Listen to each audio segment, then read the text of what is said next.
Okay, you guys asked for a market update with the MTP trend following system, so let's do it. Now, if you're trading Bitcoin like me, where you're not buying dips because you're not trading spot, you're just trading futures, crypto futures leveraged, then you're probably in some longs like me, buying here, adding on up here at the new all-time high. I know a lot of you guys are having flashbacks to 2021 of this failed breakout, and it's possible that happens, but I think the time's different, right? We have ETFs now instead of institutionalized leverage. It's a different scenario. So we're going to look at all the markets, but just quickly to show you guys something on Bitcoin before we move on to some of the other assets. If we look at Bitcoin, funding has gone negative actually at the highs with price pushing higher. And it doesn't always happen, but typically negative funding is a good sign for another move up. So if we're to look at this um, over here as well, it's a similar scenario where look, funding went negative. What happened the last time funding was this negative? We got a push from 95 up to 112.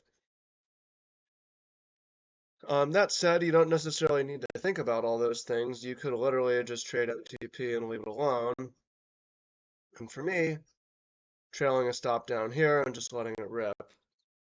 Now we move on and we look at US 500 and US 100, which I trade a little bit different. We don't need this filter, and we're going to run our stop a little bit tighter.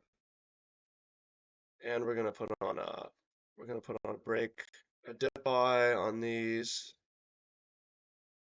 and put this at 100. So we have longs. No, let's turn off the conditional close. So we can see we're in two positions on the S&P 500, which I am. I'm trading micros. Buy here.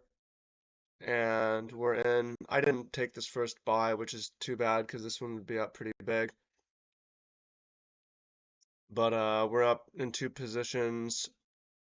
The system is at least on US 100. And it's not far from all-time high, actually. It's actually quite close. It's only 2% away, so any day it could.